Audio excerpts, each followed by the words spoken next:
नमस्कार दोस्तों, पीसीएस पाठशाला में आप सभी का स्वागत है। परीक्षा आपका बहुत पहले हुआ था, लेकिन 24 घंटे बीतने के बाद, लगभग 24 घंटे तो बीत ही चुके होंगे, साइंस का एग्ज़ाम हुए, टीजीटी 2021 साइंस। लेकिन पूरा समय लेकर एक आंकड़ा आप लोग के सामने लेकर आया हूँ। आप लोग जानते हैं इस परीक्षा में महिला और पुरुष मिलाकर, बालक और बालिका मिलाकर साइंस में जो सीटों की संख्या थी वो 898 थी। करीब 900 पद थे साइंस में, महिला वर्ग और पुरुष वर्ग, मतलब बालक और बालिका का कितना वर्ग था, कितना सीटें थी, 898 सीटें थी। इसमें आवेदन करने वाले जो अभ्यर्थी थे वह 38,881 के लगभग थे, महिला पुरुष मिलाकर 38,881 लोगों ने आवेदन किया था 898 सीटों पर। इसमें एक सीट पर जो दावेदार थे वह 43 थे, एक सीट पर 43 लोग दावेदार थे।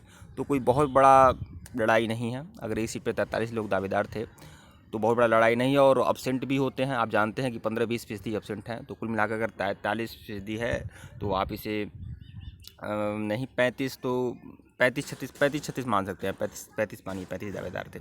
तो कुल मिलाकर अगर आप मैथ से इसका कंपेयर करते हैं, हिंदी से कंपेयर करते हैं, अंग्रेजी से कंपेयर करते हैं तो स्थिति अच्छी है।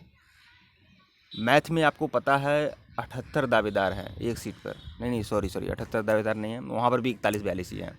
मतलब अगर सोशल साइंस से तुलना करते हैं तो सोशल साइंस में आपका 73 दावेदार है एक सीट पर। तो कुल मिलाकर अभी स्थिति इसमें अच्छी है।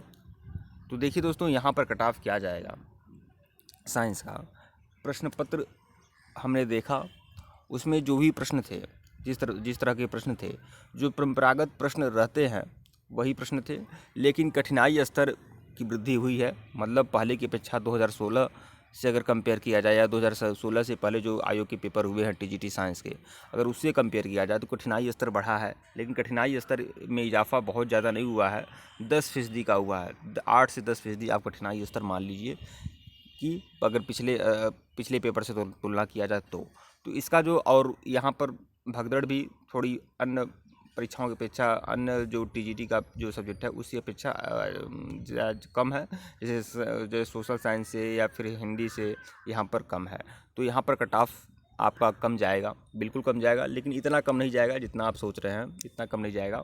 कुल मिलाकर इसका 100 से नीचे कट ऑफ रह सकता है, 100 से नीचे ही रहेगा। मतलब इसका जो जनरल का कट ऑफ जो होगा, अधिकतम होगा, वह 98 हो सकता है।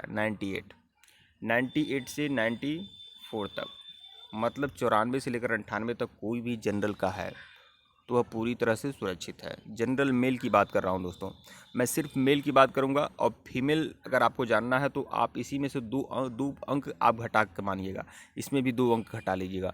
फीमेल वाले जितना मेल का रहेगा उसमें 2 अंक आपका घटा लेंगे। और ये बात तो बता दूँ, यहाँ मैं प्रश्न बता रहा हूँ, अगर अंक मेरे मुंह से निकल जा रहा है बात अलग है। यहाँ पर मैं प्रश्न बता रहा हूँ कि इतना प्रश्न आप सबका सही कर रहे हैं तो आप सेफ जोन में हैं। कुछ लोग समझ नहीं पाते हैं, तो इतना तो समझिए, मैं प्रश्नों की बात कर रहा हूँ, मैं अंकों की बात नहीं कर रहा हूँ। तो 94 से 98 जिस भी मेल कैंडिडेट का सही है जनरल में, वह पूरी तरह से सुरक्षित है। जिस फीमेल कैंडिडेट का जनरल में आपका 92 से लेकर 96 के बीच, देखिए 92 से लेकर 96 के बीच जिस मेल कैंडिडेट का फीमेल कैंडिडेट का जनरल में सही है वह पूरी तरह से सुरक्षित है। जो ओबीसी कैंडिडेट आपके 90 से लेकर 94 के बीच में जिस ओबीसी कैंडिडेट का सही है वह सुरक्षित है। और जिस फीमेल ओबीसी कैंडिडेट का 88 से लेकर 93-94 तक सही है वह पूरी तरह से सुरक्षित है। फीमेल कैंडिडेट की बात कर रहा हूँ, वो फीमेल ओबीसी कैंडिडेट 88 से लेकर 93 तक सुरक्षित हैं। जो ईडब्ल्यूएस कैंडिडेट हैं वह 90 प्लस, जो भी ईडब्ल्यूएस कैंडिडेट है वह पूरी तरह सुरक्षित है। अगर 90 प्लस अगर प्रश्न सही हो रहे हैं ईडब्ल्यूएस मेल में तो वह सुरक्षित हैं, पूरी तरह सुरक्षित है। और जो महिला ईडब्ल्यूएस है, अगर उसकी 88 प्लस सही हो रहा है, 88 क्वेश्चन या फिर 87 क्वेश्चन ही मानिए, 87 क्वेश्चन जिस भी महिला ईडब्ल्यूएस की सही हो रहे हैं वह पूरी तरह से सुरक्षित है, 100% सुरक्षित है। जो एससी कैंडिडेट हैं, जो आपके एससी मेल कैंडिडेट हैं या फिर एसटी मेल कैंडिडेट हैं, एससी एसटी जो भी मेल कैंडिडेट हैं, अगर उनका स्कोर 82 आ रहा है, 82 क्वेश्चन एकदम सही हो रहा है एससी एसटी में, वह पूरी तरह से सुरक्षित हैं। अगर वह मेल हैं तो, अगर वह फीमेल हैं तो उनका 80 क्वेश्चन सही होना चाहिए, 80 क्वेश्चन एससी एसटी फीमेल का सही होना चाहिए। अगर वह सही कर रहा है तो वह सुरक्षित है। तो कुल मिलाकर यह हमारा आंकड़ा है। और हमारे जो भी आंकड़े होते हैं दोस्तों, पहले मैं इसमें समय लेता हूँ, विश्लेषण करता हूँ, तब आंकड़े देता हूँ। बहुत सारे यूट्यूब चैनल वाले हैं वैसे ही आकर अपना कुछ भी बोलते रहते हैं। तो देखिए दोस्तों, यह सब मैंने जनरल का, ओबीसी का, ईडब्ल्यूएस का, एससी एसटी आदि का मेल और फीमेल दोनों बता दिया। अगर फीमेल मैंने कहीं नहीं बताया हूँ तो यही समझिए कि जो मेल का बताया हूँ उसमें 2 प्रश्न आप और नीचे कर सकते हैं, बस यही समझिए। और एक बात बता दूँ, इसमें कुछ ऐसे लोगों की शिकायत है कि मैं फिजिकल हैंडीकैप्ट का नहीं बता रहा हूँ। भाई फिजिकल हैंडीकैप्ट का भी बता दे रहा हूँ। तो फिजिकल हैंडीकैप्ट हैं इसमें जनरल, इसमें जैसे साइंस में, तो जो भी फिजिकल हैंडीकैप्ट हैं, अगर वह जनरल हैं तो उनका 75+ पर पूरी तरह से सुरक्षित है। अगर वो ओबीसी हैं तो उनका 73 पे सुरक्षित हैं पूरी तरह से।